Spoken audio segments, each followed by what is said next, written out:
Welcome to What Are You Sporting About podcast, a podcast about business, employment, sports, and entertainment to help educate, support, and guide you to your next level. Here's your host, attorney Sivonnia DeBarros. All right. Hello, everybody. This is Sivonnia DeBarros, protector of athletes, and I have an awesome guest with us today, Wynn, who is a pro bass fishing athlete. So that's super exciting. This is my first fishing athlete that I've had an opportunity to interview. So this is really, really good. Rod, why don't you start us off with introducing yourself, telling us a little bit about who you are and how you got your start in fishing. Okay, well, first, thank you so much for having me. I guess I can turn that down. Thank you so much for having me, and it's just been a great honor to be on your show today. My name is Wynn. I'm from Inglewood, California, born and raised.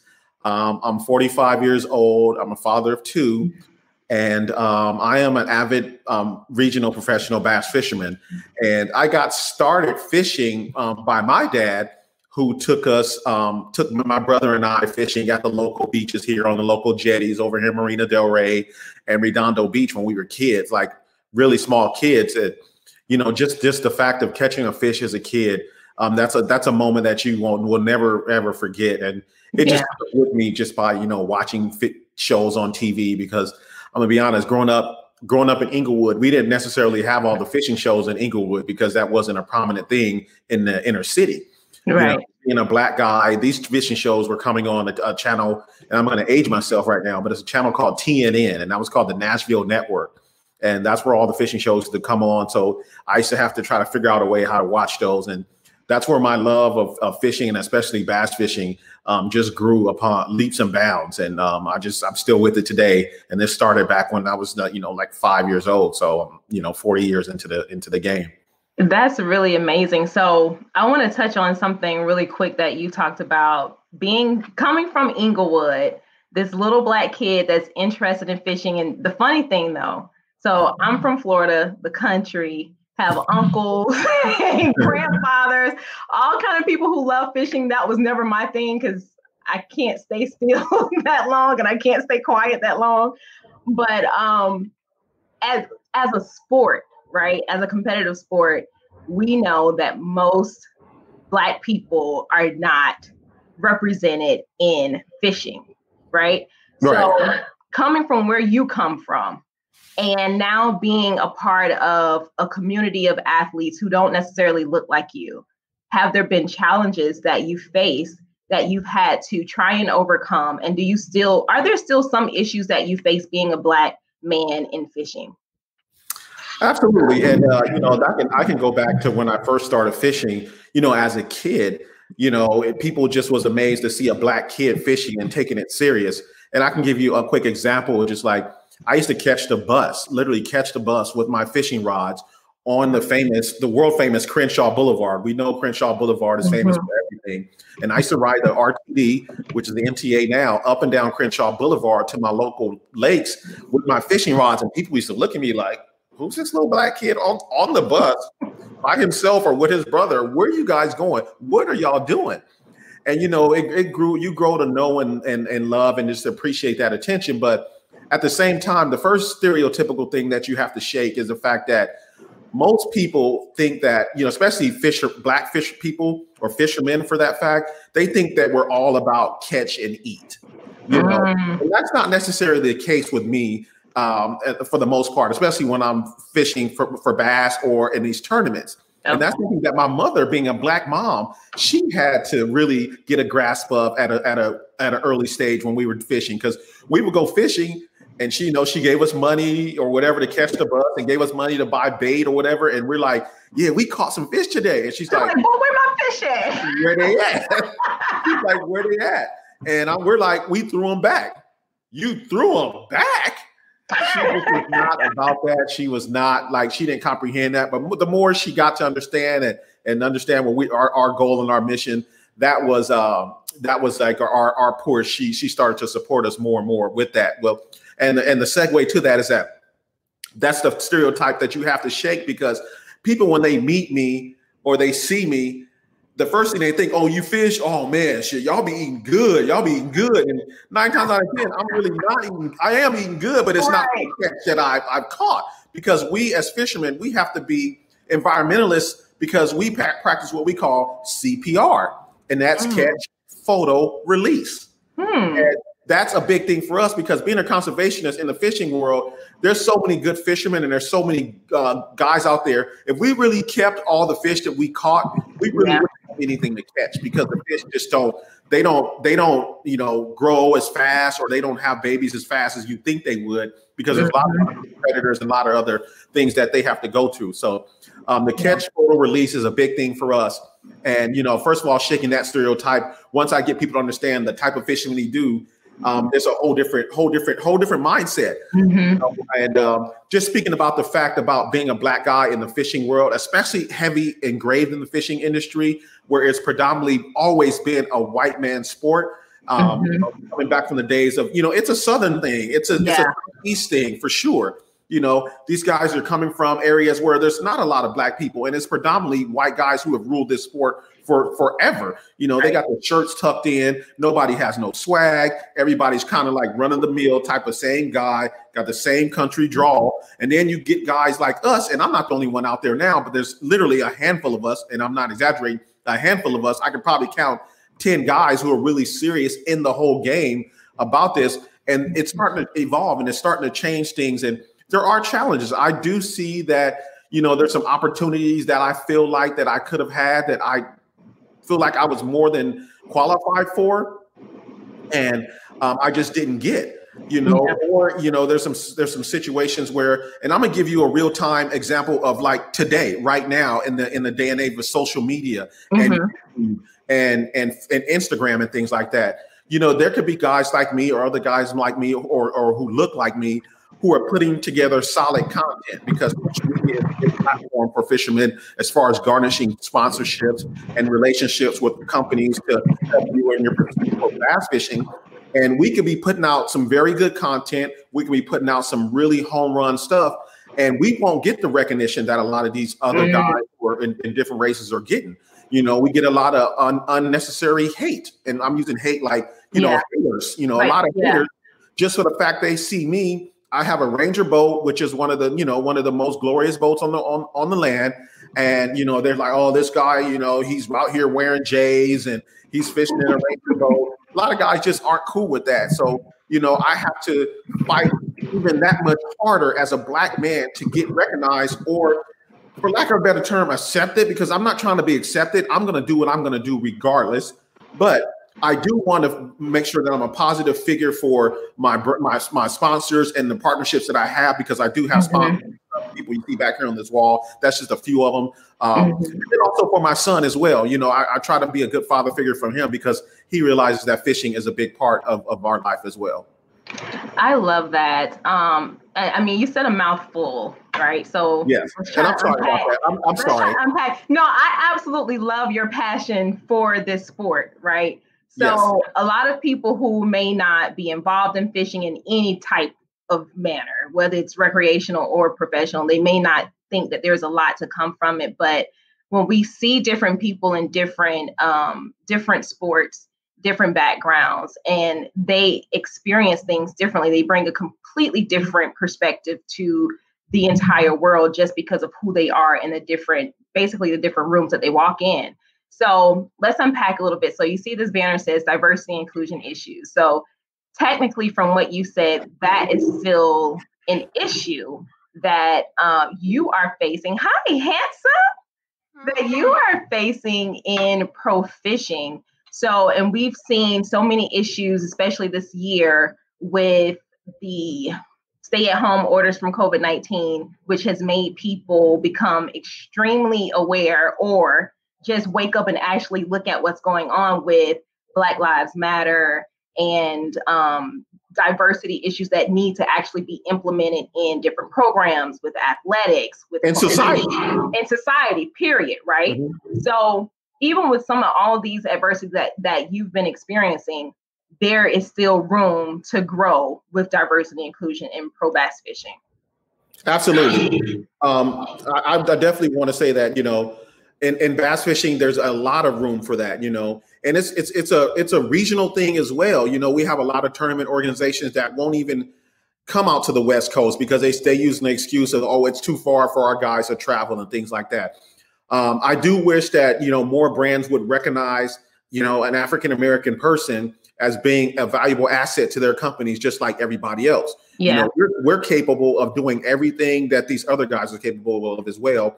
And we have other people that look up to us, people who ask us a lot of questions, and everything. And we have people like my son Ryder here, who's an avid fisherman as well. Cute. To us as well. So, I just feel like, I'm looking for some more opportunities. I'm actually in a situation right now where I've been affected by COVID because I was in an industry that has completely been wiped out. Just to give you, got to get too far down that line. I was a production manager in an event world where, we did trade shows and things like that. Events that our number one goal was to gather people together. And of course, that's the number one thing you can't do right now. So I'm in the process of trying to reinvent myself. So I'm hopefully trying to garner some more sponsorships and some partnerships with some people that can help me continue to pursue my dreams of just fishing on a local level, on a regional level, because bass fishing is a really, really expensive venture. Going out on a date, on a trip alone, most of the costs are fuel costs. So, if we can have the same opportunities that everybody else to get some of these paid sponsorships, because I'm noticing guys that are under the same umbrella that I'm on with some of these sponsors, and I'm not gonna, there's guys that are on the same company. We're on the same company, but I am doing 10 times the stuff that they're doing, but they are getting checks, like real checks sent to their home to be under their sponsorship. And Wynn is working 10 times as hard. He's not getting a check, unless he's doing that much more. So, it's still not an equal playing field out there, but like I said, I'm going to continue to do what I need to do to be a positive figure for my sponsors and produce good content and continue to be a good role model for those who are watching me, those who are following me, and especially this guy right here. Yes. I can't stop saying it. He is so cute. He is so handsome. So absolutely, we want to make sure that we are holding ourselves up to exemplify the behaviors that we want our children to follow. We want to set those proper examples for them. And you said something about you and some other guys, because you guys are Black and you're creating content or you're creating things that can actually bring in additional income for you, you're being looked over for that. So how do you keep your mindset positive? How are you staying motivated in a volatile climate like this, something that is not only putting a dent into your side hustle, or your main hustle, I don't know which one it may be, but then also something that's also putting a dent into what your income would be in your sport, because you are being basically picked over for some of the other athletes who just generally, not that they're better than you, but they have a different skin color. Yeah, and the first part starts with my overall love and passion for the sport, or just for fishing altogether. That burns deep down inside of me, so that definitely keeps me motivated. That keeps me energized to continue to pursue what I want to pursue, because I'm gonna continue to push out that content. I'm gonna still do what I need to do, and it's kind of just like it's really hard, and I'm sure you can understand, and anyone else who's watching this right now can understand. Being an African American, we always have challenges where we're being overlooked, and somebody, especially people like you, women of color, who have to deal with it probably more than a man of color, where you're constantly looked over, you're constantly being stereotyped for this, that, and the third, when in reality, you're just as qualified and or more qualified than the person that is getting that opportunity, and you're being overlooked. So just like everybody in their own profession or their own, passion, you just keep your head down and just keep going. I try to listen to motivational people. I stick around. I watch people who are positive, people who are doing good in life. I'm not a hater. I love to see people who have good jobs, people who are lawyers and things like that. People who are doing positive things, because I know there are those opportunities. Your door is going to open. You have to keep with it, because if you give up, you could have gave up the day before your door opened. So right. Just a surefire and determination, and just knowing that eventually something is going to happen, because if you keep knocking on enough doors, one eventually is going to open. Exactly. That reminds me of my grandmother who recently passed away, but I can't remember how old I was. And I remember being so afraid to ask for something. And she told me, she said, well, baby, if you don't ask, how will you ever know? She said, the only thing that someone can tell you is no. And what is the harm in that, right? That's the worst thing. And not to get too crazy off of what they're subbing line. I've lived that motto, especially when I was in my teens and 20s. I took that same approach when it came to approaching women. Like, I didn't care how bad or how good she looked. The worst thing she could do is say no. So I was gonna shoot my shot. Shoot your shot. So I definitely understand that point there, where the worst thing they can say is no. They're not gonna hit you. They can't beat you up. Hey, if it's not your chance, it's not your opportunity, you move on and knock on the next door. Right. And the truth of the matter is, in all of the no's, it's building resiliency, tenacity. It's giving you a sense of purpose, and you have to reach down. If it's something that you truly aim for, that you really, really, really want, you will stay the course to make sure that it comes to fruition. So let's wrap up a little bit, because like I said in the beginning of this, I have not been a fan of fishing because I cannot sit out for forever. I do want to speak to that point just a little bit, because that's sort of a stereotype, and that's actually a big stereotype with fishing. Really? Yes. And you said it early on, and I do want to just point that out, is that 9 times out of 10 people, when I tell them I'm a fisherman, they think I literally get a rod, I put a worm or something, mackerel or something on my hook, I cast it out there, I put the rod down, I grab a beer and I grab a snack, and I just sit there. That is so far what we're not doing.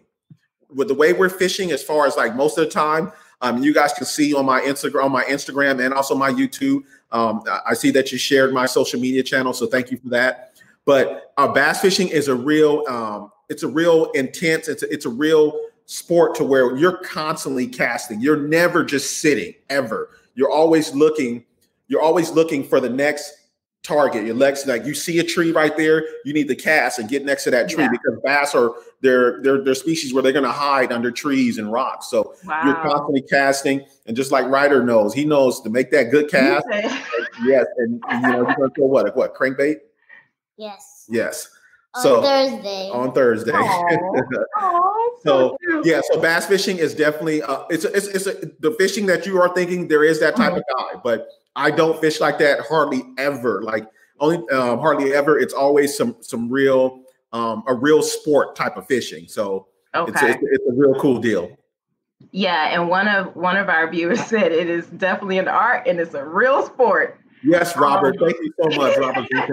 Thank you, bro. I appreciate that, man. It definitely is. So in every sport, right? You said this earlier. You picked up a rod. You were about 5 years old, and you fell in love. You fell in love with the sport, right? And if we go and we look at some athletes in different sports, some of them have some of the same stories. They either picked up a basketball, they kicked a soccer ball, or hit a baseball, and they fell in love with it, and it's something they've stuck with. So in each and every sport and everything that we do, even in my profession as a lawyer, there are some things that I've gone through individually because of who I am as a lawyer, where entering this environment has taught me different things. So what are some powerful lessons that you have taken away from pro bass fishing, or something that you are still in the process of learning and just trying to get your bearings on, that you can pass on to the next generation of fishing pros?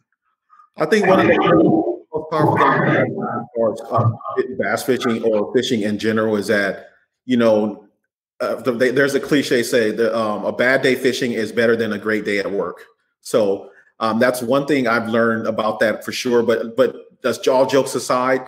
You take away from the fact that no matter what happens throughout the day, you should always learn something.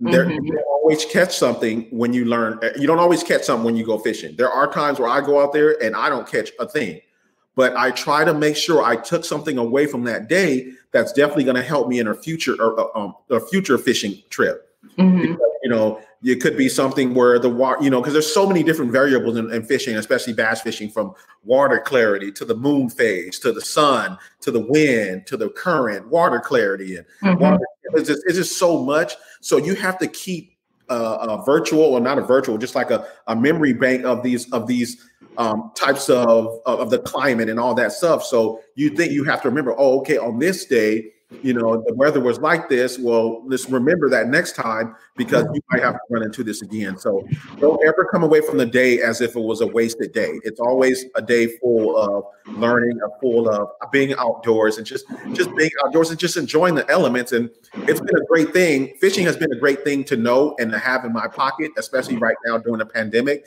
because it's one of the things that is allowed. It's you can fish and social distance because you're really around nobody. When I go out on my boat, I'm with nobody. So I just enjoy the thing that I love the most and go out with my son and my friends. Sometimes with me. With my son, and we can have a good time and enjoy fishing, and just bringing him out there and creating these lasting memories, because it's not totally about me anymore. It's about him and his experiences and him growing to know and love it. So, if he grows up to want to be a fisherman, I'm all for it. But I tell him all the time, if you don't want to go, I'm still going to go. I know that's right. I know that's right. Well, I have so enjoyed this. And guys, to stay connected with Rod, make sure you go and follow him on all social media platforms at Rod Wynn Fishing.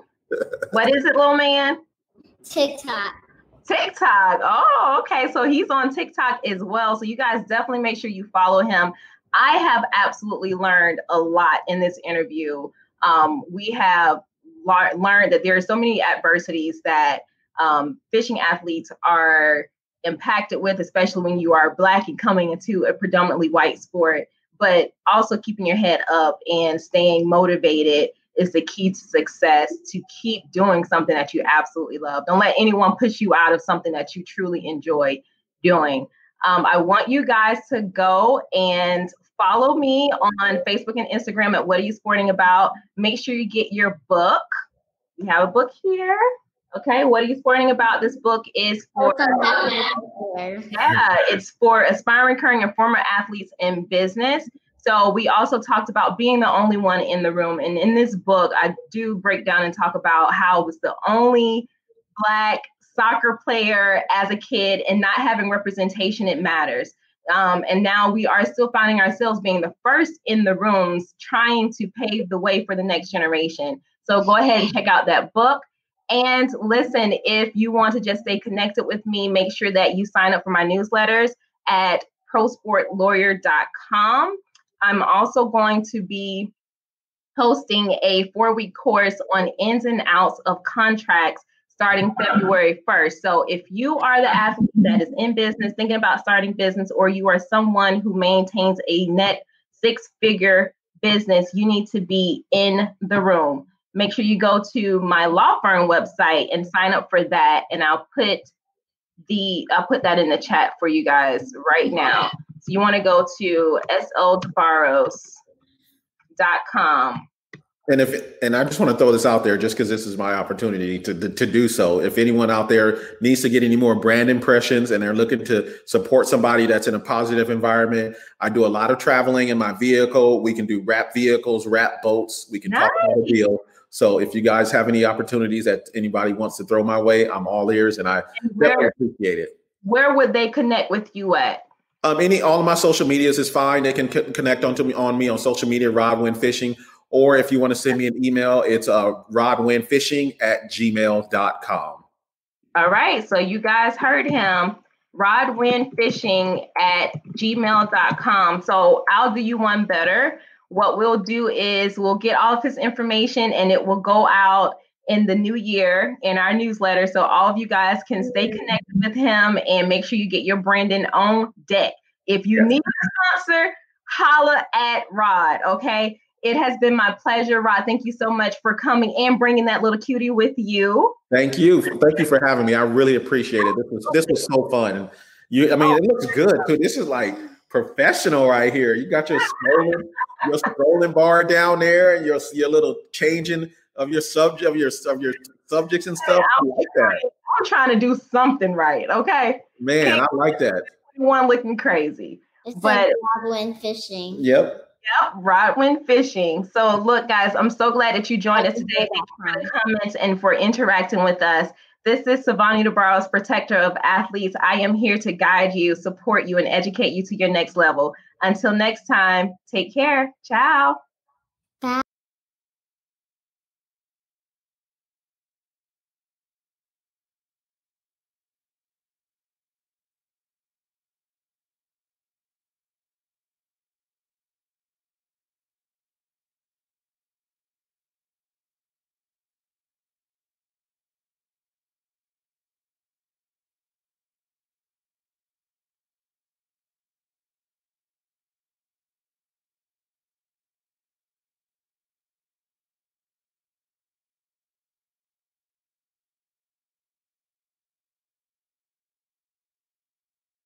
Thanks for joining us this week on What Are You Sporting About podcast. Make sure to visit our website, prosportlawyer.com, where you can subscribe to the show in iTunes, Stitcher, or whatever your favorite platform is, so you'll never miss a show. And while you're at it, if you found value in the show, we'd appreciate a rating on iTunes or iHeartRadio. Or if you'd simply tell a friend about the show, that would help us out too. If you like the show, you might want to check out our book, What Are You Sporting About? Attorney Sivonnia DeBarros is available for private consulting at sldebarros.com. And remember, we're here to educate, support, and guide you in your journey to success, because we're all sporting about something.